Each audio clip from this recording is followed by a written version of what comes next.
Hey everyone, welcome back to my channel. In this video we are going to continue a fundamental of investment. Previous video में हमने क्या क्या discuss करा था वो अब मैं आपको एक बार दिखा देती हूँ. अगर आप देखोगे तो प्रीवियस वीडियो में हमने ये चीज़ें डिस्कस करी थी.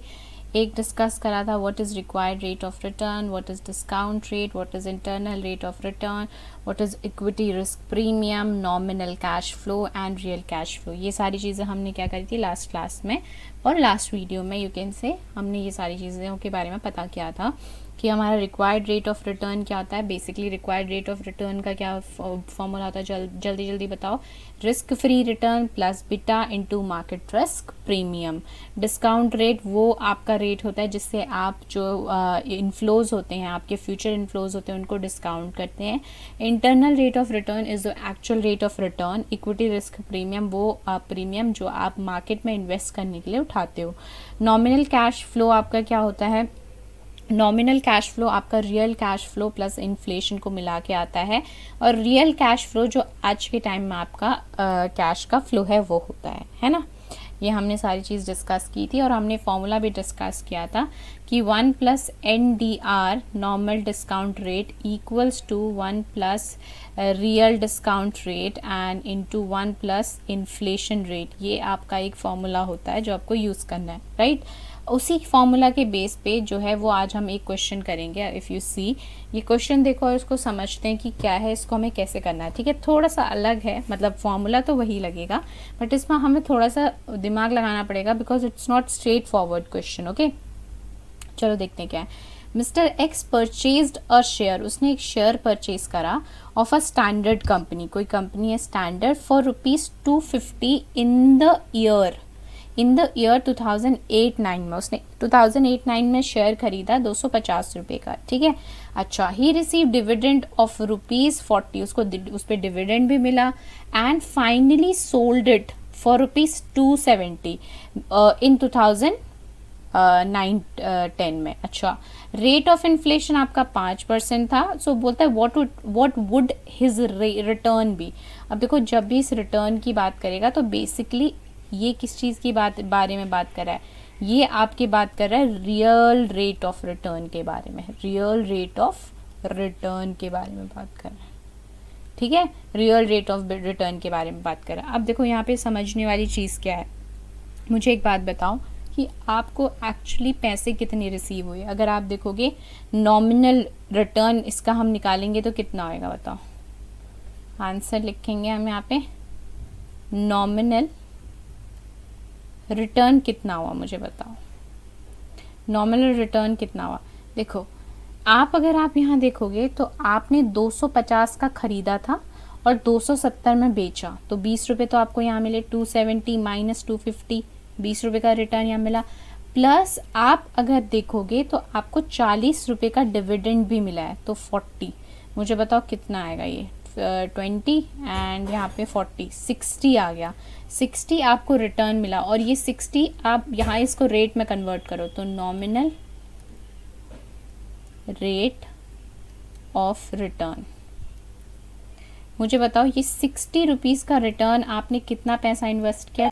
ये 60 रुपीज़ का रिटर्न आपको कितने पे मिला. आपने 250 इन्वेस्ट किया इंटू 100. अब मुझे बताओ कितना आएगा.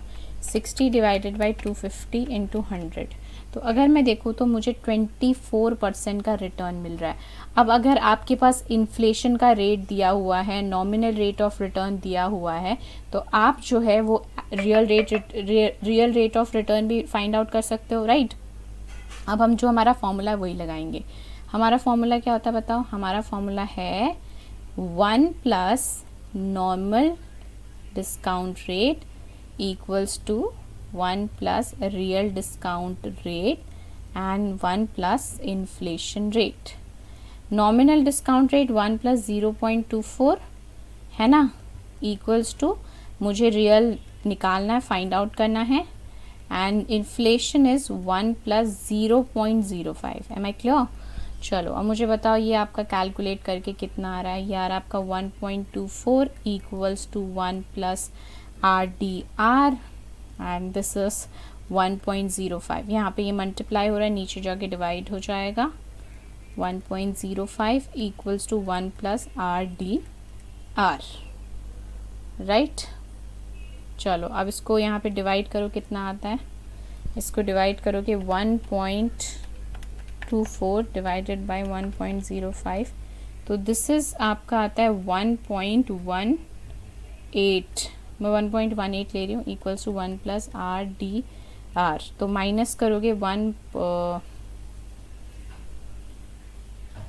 इसको मैं माइनस करूँगी 1.18 minus 1 equals to R D R, तो ये हो जाएगा आपका 0.18 equals to R D R. अब ऑब्वियसली रेट निकालना है तो 100 से मल्टीप्लाई कर दोगे, nominal discount rate equals to आपका 18%। ठीक है, आपका थोड़ा सा अलग भी आ सकता है अगर आप डेसिमल के बाद लें तो, बट मैंने डेसिमल के बाद पूरा नहीं लिया है, मतलब 4 डिजिट लोगे तो अलग आएगा, मैंने 2 डिजिट लिए तो 18% आएगा। Am I clear? चलो दिस इज़ आपका ये क्वेश्चन जो हमने लास्ट क्लास में पढ़ा था उस टॉपिक के बेस पे। अब हम आज एक नया टॉपिक पढ़ने वाले हैं, methods of equity valuation. Equity को वैल्यू करने के कितने मेथड्स होते हैं। देखो अब यहाँ पे आपने कितने आपके सिलेबस में कितने हैं I have no idea, but मैं जो मोस्टली पढ़ाए जाते हैं मैं उसके अकॉर्डिंग आपके साथ डिस्कस करूँगी, और हम एक एक डिस्कस सब कुछ करेंगे ताकि अगर कुछ और भी है जो भी है आपके पेपर में आए तो you can solve it, right. चलो सो हमारा जो टॉपिक है वो है methods used in equity valuation. Methods used in equity valuation. Okay, equity valuation में मेथड हम कौन कौन से यूज़ करेंगे। देखो सबसे पहले हम यहाँ पे एक मेथड सीखेंगे जिसको हम बोलते हैं dividend based valuation. Dividend based valuation, okay. Second is earning based valuation.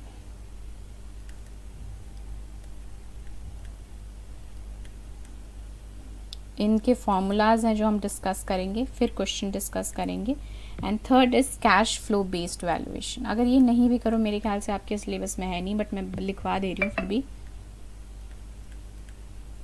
Cash flow based valuation. Am I clear? So we have 3 methods of equity valuation that we will discuss, okay ना। अच्छा ठीक है, अब देखो मैं आपको ना सारे इनके फॉर्मूलाज निकलवाऊंगी। आप देखो ये जो मेथड्स है ना, इससे हम क्या फाइंड आउट करेंगे, इससे हम वो फाइंड आउट करेंगे कि इसकी वैल्यू क्या होनी चाहिए। मतलब कोई जैसे आप शेयर है, शेयर की आपके अकॉर्डिंग वैल्यू क्या होनी चाहिए, वो वैल्यू हम फाइंड आउट करेंगे, ठीक है। और मार्केट में क्या चल रही है वो वैल्यू हमें पता है, लेकिन हमारे हिसाब से क्या होनी चाहिए, हमारे वैल्यूएशन के अकॉर्डिंग क्या होनी चाहिए, वो हम इन 3 मेथड से सीखेंगे। And then we will what we will do, we will उन दोनों को कंपेयर करेंगे, and then we will make decision after comparing कि हमारे हिसाब से इतनी होनी चाहिए और इनके हिसाब से, मार्केट के हिसाब से इतनी है, तो हाई है, लो है, इक्वल है, तो उसके बेसिस पे हमारे डिसीजंस होंगे whether we want to buy or we want to sell or we want to hold।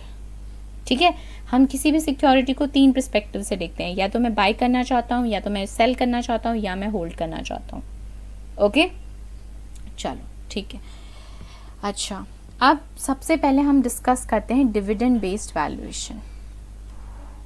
ठीक है जी, सबसे पहले हम डिस्कस करते हैं डिविडेंड बेस्ड वैल्यूएशन। ओके, यहाँ पे हम हेडिंग डाल देते हैं, first method is dividend based valuation. अब देखो डिविडेंड बेस्ड वैल्यूएशन तो हम कर रहे हैं, लेकिन डिविडेंड बेस्ड वैल्यूएशन करने के लिए ना हम कुछ अजम्पशंस लगाते हैं। डिविडेंड क्या होता है, ठीक है, डिविडेंड क्या होता है कि आपने कंपनी की कुछ शेयर्स होल्ड कर रखे हैं, तो एक तरीके से वो आपको अपना प्रॉफिट का कुछ हिस्सा देते हैं।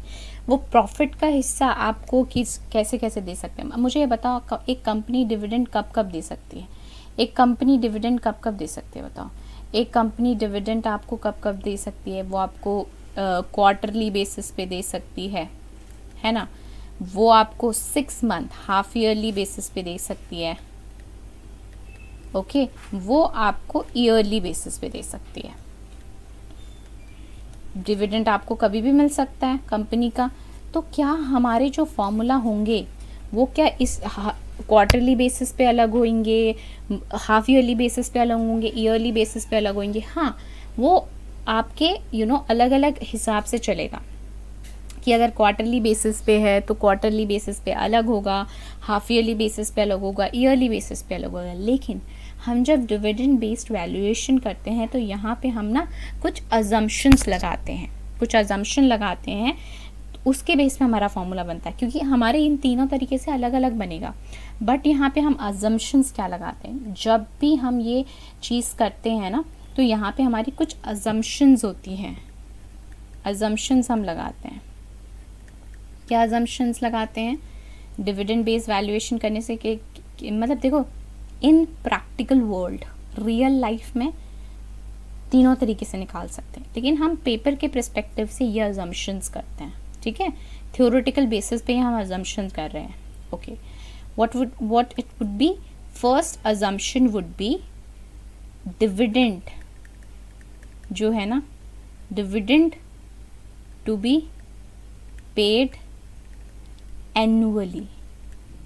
मतलब हम ये सब पंगा नहीं पाल रहे कि क्वार्टरली बेसिस पे या हाफ ईयरली बेसिस पे या ईयरली, हम सिर्फ ये मान रहे हैं कि हम एनुअली यानी कि ईयरली बेसिस पे कर रहे हैं, हम क्वार्टरली और हाफ ईयरली बेसिस वाला नहीं मान रहे। तो मतलब क्वेश्चन में जब तक ना दिया जाए तब तक हम ये मानेंगे कि हमारा जो डिविडेंड है वो एनुअली पे हो रहा है। First assumption is that. Second assumption is, अब ये पेमेंट कब होगी डिविडेंड की, ठीक है? पेमेंट कब होगी? तो यहाँ पे आप लिखोगे जो आपका फर्स्ट डिविडेंड मिलेगा, payment of first dividend shall occur at the end of first year, right? And तीसरी assumption is sale of equity. अब ये क्या मतलब हुआ? इसका मतलब ये हुआ, हम ये वैल्यूएशन तब करें, अज्यूम करो हम सेल करने जा रहे हैं, तब ये मैं वैल्यूएशन कर रही हूँ, ठीक है? ओके, तभी तो मैं डिसीजन करूँगी कि मुझे और बाय करना चाहिए या मैं सेल कर दूँ या मैं होल्ड करूँ। हम मान रहे कि हम सेल करने जा रहे हैं। Is that clear? Am I clear? ये तीन अजम्पशन होंगी, उसके बेसिस पे हमारे यहाँ पे फॉर्मूलाज बनेंगे। ओके, अगर if you have any doubt आप मुझे बता सकते हो, I try to clear it out. Okay, अब देखो यहाँ पे बहुत सारे फॉर्मूलाज हैं, बट हम कुछ ही फॉर्मूलाज डिस्कस करेंगे, ठीक है? ओके, चलिए आगे चलते हैं। देखो यहाँ पे आपका जो फर्स्ट फॉर्मूला का यहाँ पे वो होगा, ये होगा कि आप जो मतलब इसको होल्ड कर रहे हो, पीरियड ऑफ होल्डिंग जो आपका शेयर है वो 1 ईयर है, ठीक है? 1 year holding period, 1 year holding period. मतलब क्या हुआ इसका कि आप सिर्फ इसको 1 साल के लिए होल्ड करके रख रहे हो, उसके बाद बेच रहे हो।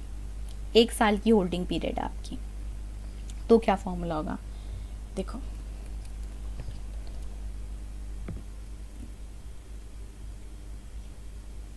यहाँ पे हम इसको मानते हैं, देखो मैं ये P0 लिख रही हूँ। P0 मतलब पॉइंट, आपका ज़ीरो का मतलब हो गया आज के टाइम पे, आज के ज़ीरो का मतलब आज, P0, ठीक है? Present value. और आप इसको किसी और तरीके से लिखना चाहो लिख सकते हो। आप यहाँ पे अगर लिखना चाहते हो, ठीक है, P0 में ये P0 से डिनोट कर रहे हो, तो सो this is theoretical market price. अब देखो थ्योरेटिकल मार्केट प्राइस का मतलब हमारे हिसाब से थ्योरेटिकली मार्केट प्राइस क्या होनी चाहिए, जो रिक्वायर्ड रेट ऑफ रिटर्न है ना, दैट इज ओके, क्या होनी चाहिए। अच्छा, इक्वल्स टू आपको डिविडेंड मिला,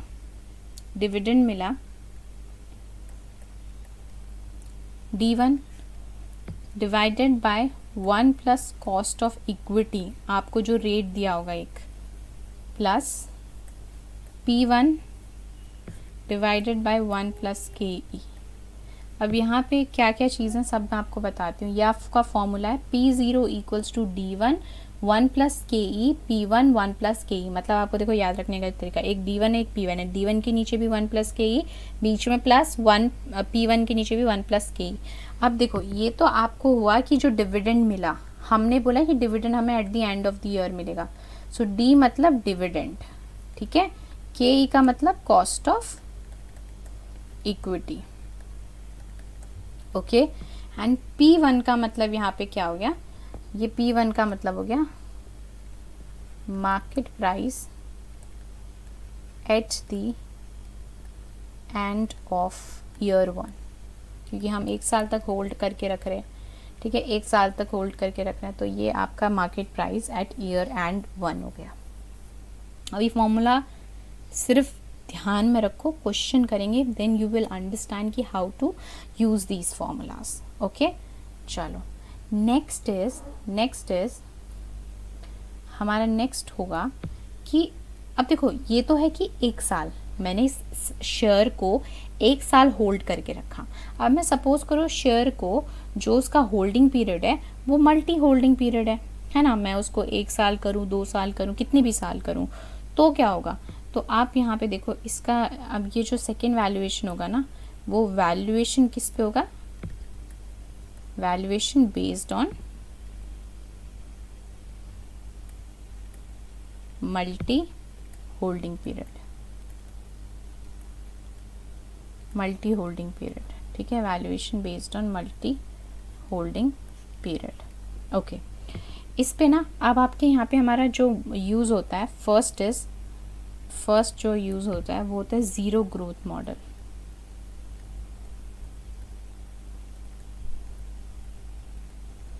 मतलब कोई ग्रोथ ही नहीं है, ज़ीरो ग्रोथ मॉडल, ठीक है, ग्रोथ नहीं है मतलब आपको जो डिविडेंड है वो हर साल सेम मिलेगा। अगर पहले साल में 10 रुपये मिल रहा है तो अगले साल भी आपको 10 ही रुपये मिलेगा। सो दिस इज़ आपका ज़ीरो ग्रोथ मॉडल कि डिविडेंड हर साल जो भी आपको मिल रहा है एनुअली वो इक्वल मिलेगा। So that is called zero growth model.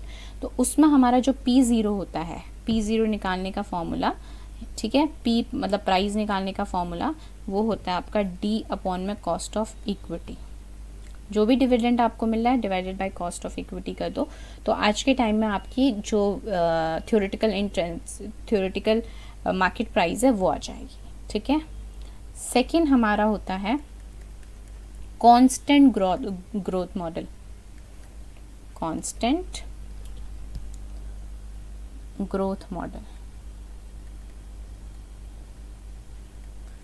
Constant growth model मतलब कि जो ग्रोथ है वो कांस्टेंट हो रही है, यानी कि इट मीन्स अगर जैसे आज आपका 10 रुपये, अगले साल आपको 10% बढ़ के मिलेगा, नेक्स्ट ईयर उससे 10%, तो दिस इज कांस्टेंट ग्रोथ, हर साल 10% की ग्रोथ हो रही है। तो यहाँ ग्रोथ रेट इज कांस्टेंट, मतलब देयर इज ग्रोथ, यहाँ ग्रोथ है।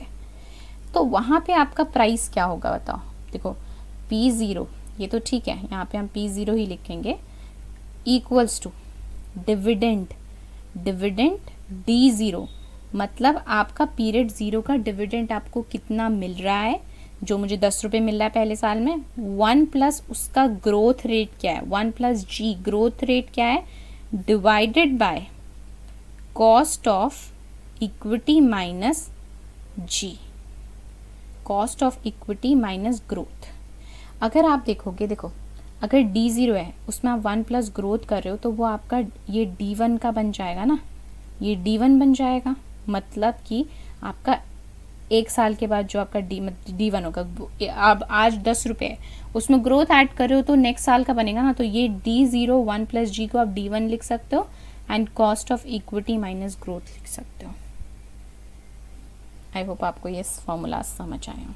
अब इसमें ना वेरिएबल ग्रोथ मॉडल भी हो सकता है। अब आपका क्वेश्चन होगा मैम क्या हमेशा कांस्टेंट ग्रोथ होगी, अलग अलग ग्रोथ भी तो हो सकती है, हाँ अलग अलग ग्रोथ हो सकती है, उसका भी फॉर्मूला है, but we are not going to discuss that. अगर कोई क्वेश्चन आया तो हम उसको डिस्कस करेंगे, अदरवाइज आप इतने ही तरीके के क्वेश्चन आने की पॉसिबिलिटी है, ठीक। वो फॉर्मूला दोबारा से रिवाइज करते हैं हम इसको। इसको दोबारा से रिवाइज कर लेते हैं एक बार। देखो 1 ईयर होल्डिंग पीरियड है तो हमारा ये फॉर्मूला हो गया, है ना। 1 ईयर होल्डिंग पीरियड है तो हमारा फॉर्मूला क्या हो गया, हमारा ये फॉर्मूला हो गया, क्या हमारा ये हो गया P0 equals to D1 divided by 1 plus KE plus P1 1 plus KE। अच्छा, अब मल्टी आपका होल्डिंग पीरियड होगा, उसमें ग्रोथ होगी, एक तो होगा ज़ीरो ग्रोथ मॉडल, कोई ग्रोथ ही नहीं है तो सिंपल फॉर्मूला, अगर कांस्टेंट ग्रोथ है तो आपका ये फॉर्मूला है। चलो अब जो हमारा नेक्स्ट है वो फॉर्मूला करने से पहले, अर्निंग बेस्ड वैल्यूएशन करने से पहले हम क्या करते हैं कि हम ना इसके कुछ क्वेश्चंस कर लेते हैं, ओके, ताकि आपको थोड़ा सा कॉन्फिडेंस बिल्डअप हो जाए, है ना, वरना खामखा टेंशन हो जाएगी कि क्या ही पढ़ रहे हैं। एग्जाम्पल लेते हैं, लेट्स से कि ये 1 साल का हम वो वाला ले रहे हैं 1 ईयर वाला, ठीक है। सो दिस इज़ 1 ईयर वाला, यहाँ पे ये स्टार्टिंग है 0 और ये आपका यहाँ पे 1 हो गया, मतलब एंड वाला। मान लो आपका जो मार्केट प्राइस है, या देखो मैं इसको मार्केट प्राइस लिखूं या मैं इसको प्राइस लिखूं, बात वही है। सपोज कर लो price at the end of the year आपका जो है वो 1200 रुपये है, ठीक है, और आपको यहाँ पे जो डिविडेंड है वो 100 रुपये मिल रहा है, लेट्स से, ठीक है। तो मुझे आप बताओ कि आपका जो प्राइस होगा, थ्योरेटिकल प्राइस होगा, वो पीरियड 0 पे कितना होगा, ओके। आज जहाँ हम खड़े हैं उस पे कितना होगा, तो कैसे निकालोगे। तो यहाँ पे आप देखोगे तो आपको ये यहाँ पे दिया है कि 1 साल का होल्डिंग पीरियड है, तो मुझे बताओ कौन सा वाला फॉर्मूला लगेगा, टेल मी कौन सा वाला फॉर्मूला लगेगा। P0 equals to D1 1 plus cost of equity, ठीक है, प्लस MP नहीं, इसको मैं P ही लिखती हूँ, P1 divided by 1 plus cost of equity. बात समझ में आई। अब मुझे बताओ डिविडेंड आपको कितना मिल रहा है, 100 रुपये का डिविडेंड मिल रहा है, 1 प्लस कॉस्ट ऑफ इक्विटी आपको कितना दिया है। लेट्स से आपका cost of equity is 10%, let's say 10% है, तो यहाँ पे आपका 10% 0.10 इक्वल्स टू P0 1200 रुपये डिवाइडेड बाई 0.10। अब मुझे बताओ कैलकुलेशन करके कितना आएगा, 100 डिवाइडेड बाई 1.10 और यहाँ पे बीच में प्लस 1200 1.10। सो कैलकुलेट करो इसको कितना आता है, where is my calculator. Okay, so 100 divided by 1.10 आप भी अपने कैलकुलेटर में करो, तो ये आपका आ जाएगा अप्रॉक्सीमेटली, मैं 2 डिजिट ले रही हूँ, ठीक है, 90.90 plus 1200 divided by 1.10, so this is 1090.90। Add करो कितना होगा, 1090.90 plus 1090.90 plus 90.90, so this is your 1181.8 ये होगा।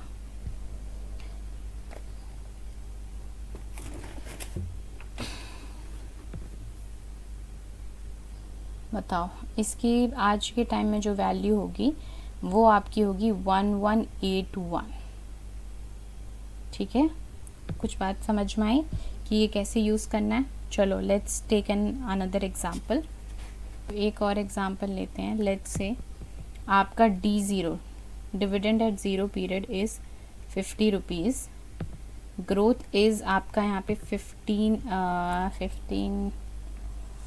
5 ले लेते हैं, 15 ज़्यादा हो जाएगा, 5%, cost of equity equals to 12% ले लेते हैं, तो मुझे बताओ P0 कितना होगा। अब मुझे बताओ यहाँ पे ग्रोथ है ना, कांस्टेंट ग्रोथ है, तो अब यहाँ पे आपका कांस्टेंट ग्रोथ का फॉर्मूला लगेगा, आपको आइडेंटिफाई करना आना चाहिए। आपका 0 ग्रोथ में तो ग्रोथ तो मेंशन ही नहीं होगा, यहाँ पे ग्रोथ मेंशन है, इसका मतलब कांस्टेंट ग्रोथ है। उसने ये नहीं बोला कि इस साल 5% है, अगले साल क्या होगा, उसने बोला 5% की ग्रोथ है, तो इसका मतलब कांस्टेंट ग्रोथ की बात कर रहे हैं हम, ओके।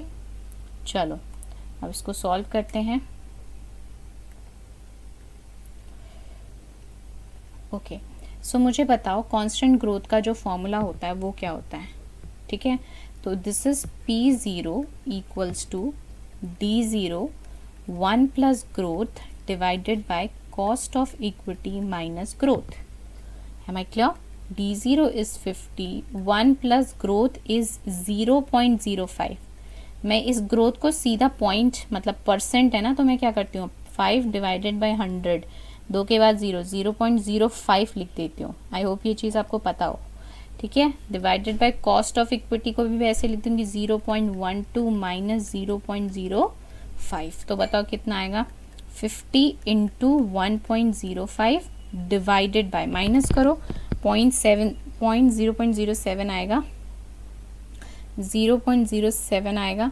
अब इसको सॉल्व करके बताओ कितना आ रहा है 50 into 1.05 which is 52.5 divided by 0.07 कितना आ रहा है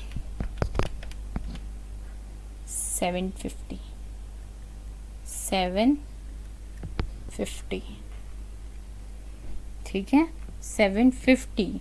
आज के टाइम में इसका जो प्राइस होना चाहिए वो कितना होना चाहिए 750। अब ये है कि आज के टाइम में इसका प्राइस 750 होना चाहिए, तो हम देखेंगे कि है क्या, फिर हम इसको कंपैरिजन करेंगे, ठीक है। अभी आपको मैं और क्वेश्चन दूंगी जहाँ पे हम कंपैरिजन भी करेंगे। ओके, आपको क्लियर है ये वाली चीज़? ओके, अब मैं आपका देखती हूँ 10 ईयर्स में कोई क्वेश्चन है तो मैं आप 10 ईयर का क्वेश्चन लेती हूँ, फिर आपके साथ शेयर करती हूँ। ऑलराइट गाइस, तो मैंने 10 ईयर्स के कुछ क्वेश्चन यहाँ पे एक्सपोर्ट करे हैं, तो हम आज 2 क्वेश्चन करेंगे 10 ईयर्स के, ठीक है। मैंने इसमें देखा आपके 10 ईयर्स में ना जो आपका ग्रोथ रेट है वो है, मतलब जो मैं बोली थी कि नहीं होगा, बट वो वाले क्वेश्चन है। तो हम जब क्वेश्चन समझेंगे तो मैं आपको उसके साथ फॉर्मूला साथ के साथ बता दूँगी, ठीक है। तो देखो, हमने यहाँ पे आपको समझना क्या है, एक बार मैं दोबारा से रिपीट करती हूँ ताकि आपको क्लियर हो जाए ये वाली चीज़ कि आपका जब पीरियड ऑफ होल्डिंग 1 ईयर होगा ना, पीरियड ऑफ होल्डिंग 1 ईयर होगा स्पेसिफिकली 1 साल का, तब आपको ये यूज़ करना है, ठीक है। लेकिन अगर आपका period of holding more than 1 year है और आपका कोई ग्रोथ रेट नहीं है, 0 ग्रोथ रेट है, लेकिन आपको हमेशा डिविडेंड मिल रहा है, तो आपको ये वाला फॉर्मूला यूज़ करना है, दिस वन, ठीक है। लेकिन अगर आपका मतलब आपके मल्टी ईयर्स है लेकिन आपका कांस्टेंट ग्रोथ रेट है, हर साल 10% बढ़ रहा है, तो ये यूज़ करना है। तो अब ना आपके जो ग्रोथ रेट जैसे जो आपके 10 ईयर्स में दिए उसमें 2 तरीके के और फार्मूलाज होंगे। कैसे फार्मूला होंगे मैं आपको बता देती हूँ एक बार, ताकि आपको आइडिया मिल जाए कि आपका जो ग्रोथ रेट होगा ना, ग्रोथ रेट वो 2 स्टेजेस पे होगा, 2 स्टेजेस पे होगा, और कई बार ग्रोथ रेट 3 स्टेजेस पे भी होता है। वो 3 स्टेजेस वाला तो मुझे दिख नहीं रहा, ठीक है। लेट्स सी इफ अगर कोई क्वेश्चन होता है तो वो बताती हूँ। अभी ग्रोथ रेट 2 स्टेजेस और ग्रोथ रेट 3 स्टेजेस का क्या मतलब होता है? ग्रोथ रेट 2 स्टेजेस का मतलब होता है, लेट्स से आपकी ये कोई टाइम पीरियड है, ठीक है, यहाँ पे ये 1 2 3 4 5 6, तो मान लो यहाँ से लेके यहाँ तक की तो 9% चल रहा है ग्रोथ रेट, लेकिन यहाँ से लेके यहाँ आगे तक हमेशा फिर जो है वो 10% है। तो ये 2 स्टेज ग्रोथ रेट होता है कि पहले तो 9% था, अब 10% से हो रहा है। 3 स्टेज में क्या होगा, 9%, 10%, यहाँ तक कि फिर इसके आगे जो है वो 12% है। So this is called 3 stage growth rate. Am I clear? तो आपका अब आपको ध्यान से समझना है कि आपका जो डिविडेंड बेस्ड वैल्यूएशन के कितने स्टेजेस हो सकते हैं। एक तो आपका 1 ईयर वाला हो गया, ठीक है, सेकेंड आपका नो ग्रोथ, तीसरा कांस्टेंट ग्रोथ, चौथा आपका ग्रोथ रेट 2 स्टेजेस वाला, एंड 5वां आपका ग्रोथ रेट 3 स्टेजेस वाला। Am I clear? चलो, अब हम इसके बेसिस पे ना कुछ क्वेश्चन करते हैं ताकि आपको थोड़ा कॉन्फिडेंस बिल्डअप हो कि हाँ जो आपके क्वेश्चंस हैं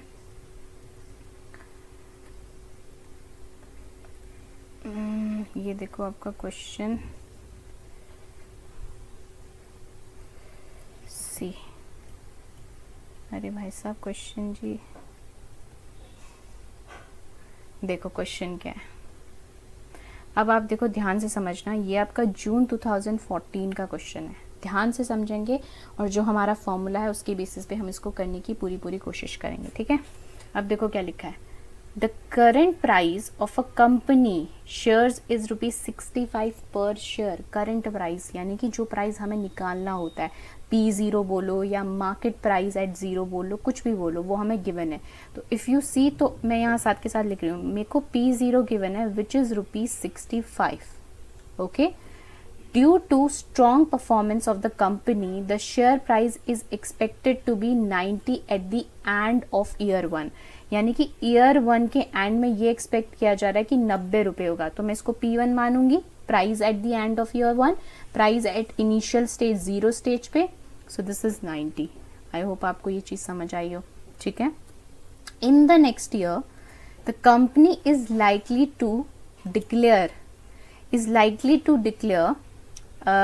2.90 per share as a dividend. ये आपका डिविडेंड डिक्लेयर करिए, नेक्स्ट ईयर डिविडेंड डिक्लेयर करती है। अगर देखो फर्स्ट ईयर का डिविडेंड डिक्लेयर होता है तो उसको हम D0 बोलते हैं, है ना, लेकिन वो नेक्स्ट ईयर यानी कि फर्स्ट ईयर के नेक्स्ट ईयर जो होगा तो वो आपका D1 होगा। ठीक है, D1 होगा। तो D1 इक्वल्स टू ₹2.90। आपको समझ आ रही है बात? अगर फर्स्ट ईयर का आपका डिविडेंड होता है तो D0 होगा। ठीक है, सेकेंड ईयर का जो होगा, मतलब आपका सेकेंड ईयर का जो होगा, नेक्स्ट ईयर का जो होगा, वो D1 होगा। ओके, अच्छा, find the expected return of the investor. Expected return means required return. ठीक है, रिक्वायर्ड रिटर्न निकालना है, यानी कि आपको cost of equity find out करनी है, जो हमने सीखा गया, मैंने आपको पूरा समझाया। अब आपको यहाँ पे चीज़ें समझ आ रही होंगी कि बेसिक समझने से कितना फ़र्क पड़ जाता है। Who wants to hold the share for 1 year from today. अब ये वाली लाइन का मतलब मैं आपको समझाऊंगी कि क्या होता है। ठीक है, चलो, आप सबसे पहले आप यहाँ पे कॉस्ट ऑफ इक्विटी निकालोगे। क्या निकालोगे? कॉस्ट ऑफ इक्विटी निकालोगे। अब मुझे बताओ यहाँ पे आपका कौन सा वाला हम फॉर्मूला लगाएंगे? कौन सा वाला फॉर्मूला लगाएंगे? 1 ईयर वाला, कि पीरियड ऑफ होल्डिंग आपका यहाँ पे 1 ईयर वाला हम मानेंगे।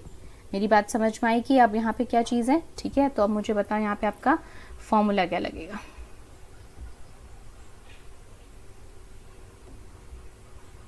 इसको यहाँ पे सॉल्व करते हैं। मैं यहाँ पे सॉल्व करती हूँ। फॉर्मूला क्या होता है बताओ? P0 इक्वल्स टू, क्या होता है? P0 इक्वल्स टू D1 1, और क्या होता है आपका यहाँ पे? Cost of equity minus growth rate. Cost of equity minus growth rate होगा? नहीं, यहाँ पे आपका क्या होगा? 1 प्लस कॉस्ट ऑफ इक्विटी होगा, क्योंकि यहाँ पे ग्रोथ रेट तो दे ही नहीं रखा। ये देखो, तो आपका फॉर्मूला क्या होता है? हमारा जो फॉर्मूला होता है वो होता है 1 plus cost of equity, next P1 1 plus cost of equity. ये वाला फॉर्मूला होता है और ये आपको याद है। अब मुझे बताओ यहाँ पे D1 कितना दिया हुआ आपको? अगर आप यू सी तो, एक मिनट, यहाँ पे देखो D1 क्या दिया हुआ है? D1 is this. तो यहाँ पे D1 की वैल्यू लिखेंगे 2.90 divided by 1 plus cost of equity, मेरे को पता नहीं है, निकालना है, प्लस P1 इज मेरा क्या है? 90 1 plus cost of equity, right. और यहाँ पे P0 इज मेरा 65। आई होप आपको ये क्लियर हो गया हो यहाँ पे। ठीक है, चलो अब इसको आगे सॉल्व करते हैं। अब मुझे बताओ कैसे सॉल्व करोगे? यहाँ पे अगर आप देखोगे तो ये दोनों कॉमन है, एलसीएम लोगे तो आपका क्या होगा? यहाँ पे आपका हो जाएगा 1 plus cost of equity. LCM है ना, सेम है। अगर सपोज करो यहाँ पे आपका 2 है, यहाँ 2 है, 2 का एलसीएम लोगे तो 2 ही आएगा ना। तो 1 plus cost of equity and 1 plus cost of equity, तो यहाँ पे आपका कॉमन आ गया। ओके, अब यहाँ पे आप ये हो जाएगा 2.90 प्लस 90, ये यहाँ पे डिवाइड हो रहा है, इधर जाके मल्टीप्लाई हो जाएगा। तो 1 plus cost of equity equals to, ये दोनों को ऐड कर दो तो 92.90 डिवाइडेड बाय 65 हो जाएगा। ठीक है, एक मिनट में कैलकुलेटर आपके सामने ओपन करती हूँ।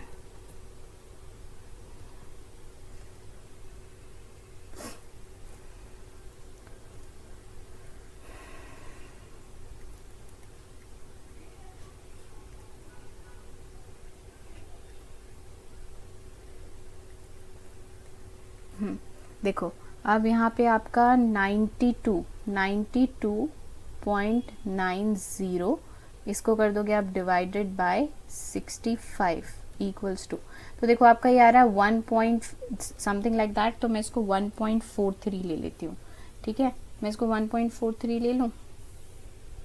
ठीक है, 1.43 ले लेते हैं इसको, तो आपका ये आ जाएगा, मैं इसको ले लेती हूँ 1 plus cost of equity equals to कितना था 1.43, हाँ 9 है ना, इसलिए 1.43। अब देखो ये कॉस्ट 1 यहाँ पे ऐड हो रहा है ना, इस इधर जाके सब्सट्रैक्ट हो जाएगा। Cost of equity equals to 1.43 minus 1, तो this is cost of equity equals to 0.43। अब इसको आप मल्टीप्लाई कर दोगे 100 से। देखो यहाँ पे हम इसको कर देते हैं क्लियर, इसको ले लेते हैं 0.43 इंटू 100। ठीक है, तो कितना आ जाएगा 43%। So cost of equity equals to 43%, यानी कि आपका जो कॉस्ट ऑफ इक्विटी है वो 43% आएगा। बात समझ में आई आपको? ठीक है ना, आई होप आपको ये वाली चीज़ क्लियर हो, ये क्वेश्चन आपको क्लियर हो। चलो अब आ जाते हैं नेक्स्ट क्वेश्चन पे, विच इज दिस क्वेश्चन। देखो क्वेश्चन ये आपका 2015 में आया हुआ क्वेश्चन है ये। ओके गाइज, आई होप आपको समझ आया। अगर आपको नहीं समझ आया तो आप मुझे बताना, I will try to clear it out in the next video. आप मुझे कमेंट कर देना, मैं नेक्स्ट वीडियो में उस चीज़ को दोबारा समझाऊंगी। ठीक है, the share of PQR limited are currently trading at 150। Currently trading at 150 मतलब इसका आपको क्या दिया है, प्राइस एट 0 दिया हुआ है। ठीक है, करेंटली ट्रेडिंग एट आप इसका मतलब समझते हैं राइट, तो ये आपको कितना दिया हुआ है 150 दिया हुआ है, तो मैं इसको मान लेती हूँ P0 equals to ₹150। Okay, it is declared dividend per share of ₹8 last year. आपको लास्ट ईयर डिविडेंड दिया हुआ है, तो लास्ट ईयर बोला है, तो आपका ये क्या हो गया D0 equals to ₹8। Okay, next the dividend is expected to grow at the rate of 9% forever। 9% forever यानी कि ये ग्रोथ रेट आपका क्या दिया है मुझे बताओ। ग्रोथ रेट इज कांस्टेंट, तो आप यहाँ पे बताओ क्या लिखोगे, growth G equals to 9% per annum. Okay, ठीक है, आपको P0 दिया हुआ है, D0 दिया है, ग्रोथ रेट दिया हुआ है, तो आपको cost of equity find out करनी पड़ेगी, है ना। अच्छा, अब देखो क्या बोलता है कि investor ABC have expected rate of return 15%, 18%, 12% respectively. Find whether the current price offers them proper opportunity for the investment in the share of the company. सबसे पहले आपको कुछ नहीं सोचना, सबसे पहले आपको cost of equity find out करनी है। ठीक है, एंड कांस्टेंट ग्रोथ रेट है, तो कांस्टेंट ग्रोथ रेट में मुझे बताओ आपका कौन सा वाला फॉर्मूला लगेगा। मैं आपको दिखाती हूँ कांस्टेंट ग्रोथ रेट में हम कौन सा फॉर्मूला लगाते हैं। Let me show you. ये आपका देखो कांस्टेंट ग्रोथ रेट में आपको ये वाला फॉर्मूला लगाना है।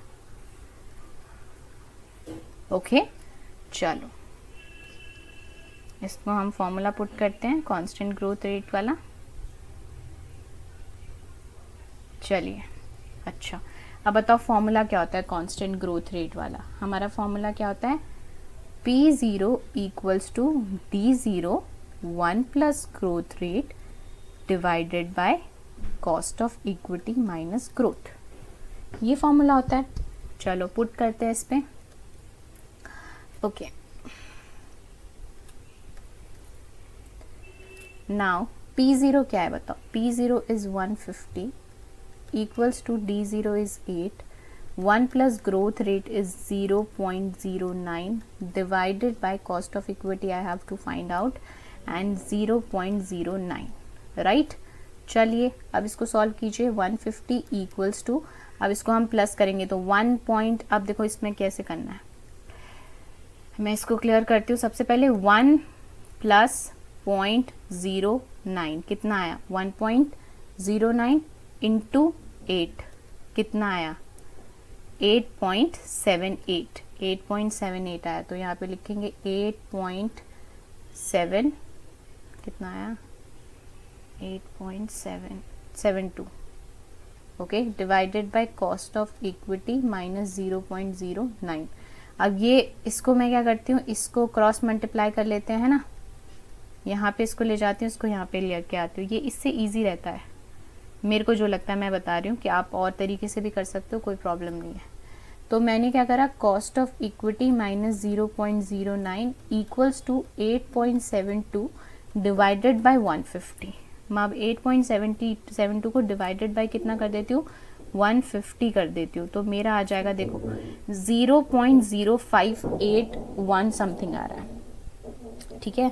तो व्हाट आई कैन डू कि मैं इसमें 2 डिजिट तक ले लेती हूँ, 0.05, चलो 8 ले लेते हैं, ठीक है, 0.058 cost of equity minus 0.09 equals to 0.058 है ना, 0.0, हाँ।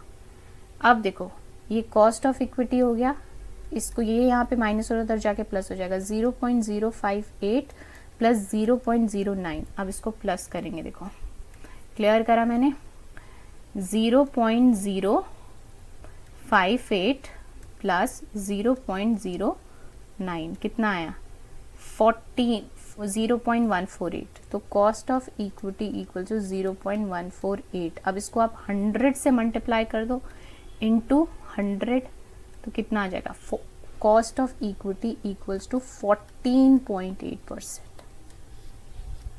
बताओ यहाँ तक आपको समझ आया, cost of equity equals to आपका कितना आ गया 14.8%। ओके गाइस, अब देखो, अब अगर आप देखोगे अपना क्वेश्चन, तो आपको देखो ये क्वेश्चन को सॉल्व करने के 2 तरीके हैं, मैंने अलग तरीके से करा है। अब देखो यहाँ पे क्या है कि ए जो है, ए को एक्सपेक्टेड है कितना परसेंट रिटर्न, 15% रिटर्न, बी को एक्सपेक्टेड है 18% रिटर्न, और सी को एक्सपेक्टेड है 12% रिटर्न, राइट, इतना वो एक्सपेक्ट कर रहा है, ओके।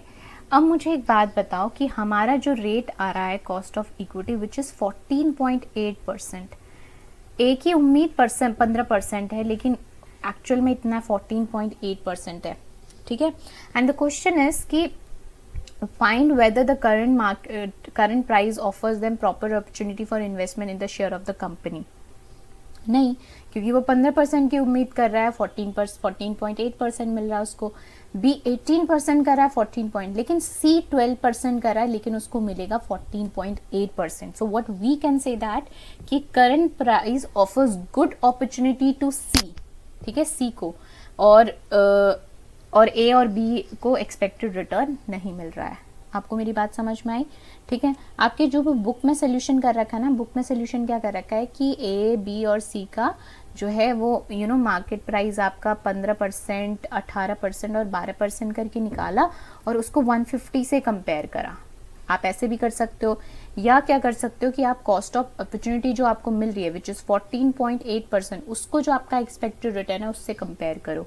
दोनों में बात एक ही जैसी है, ठीक है। तो अब मैं यहाँ पे लास्ट में क्या लिख दूंगी, एक स्टेटमेंट लिख दूंगी। क्या स्टेटमेंट लिख दूंगी कि यहाँ पे लिखेंगे कि current market price offers good opportunity to C only, ठीक है। A and B cannot get expected returns। अब आपको बात समझ में आई कि एक्सपेक्टेड रिटर्न क्या होता है, कि आपने इतनी उम्मीद करी, आपको मिल इतना रहा है, तो you will take decision whether you want to buy this share और नॉट। Clear, okay. अब आपको यहाँ पे समझ में आया होगा कि आपको कांस्टेंट ग्रोथ रेट वाला फॉर्मूला कब यूज़ करना है, आपको 1 ईयर वाला कब यूज़ करना है। नेक्स्ट वीडियो में हम ये देखेंगे कि अगर आपका ग्रोथ रेट अलग अलग है तो हम कैसे करेंगे। मेरी बात समझ में आई आपको? चलो, Okay guys, so this is all about this video. Till the next video, bye bye and take care of yourself and your family. और जितना हो सकता है अपना टाइम अच्छी चीज़ों में यूटिलाइज करो. जो बाहर हो रहा है, I know if you can help, so please help it out. Otherwise stay at your home, stay safe. आप अपने आप को सेफ रखो, अपनी फैमिली को सेफ रखो. अगर आप और कुछ नहीं कर सकते, ये भी बहुत बड़ा कंट्रीब्यूशन होगा. Okay, so yeah, see you in the next video.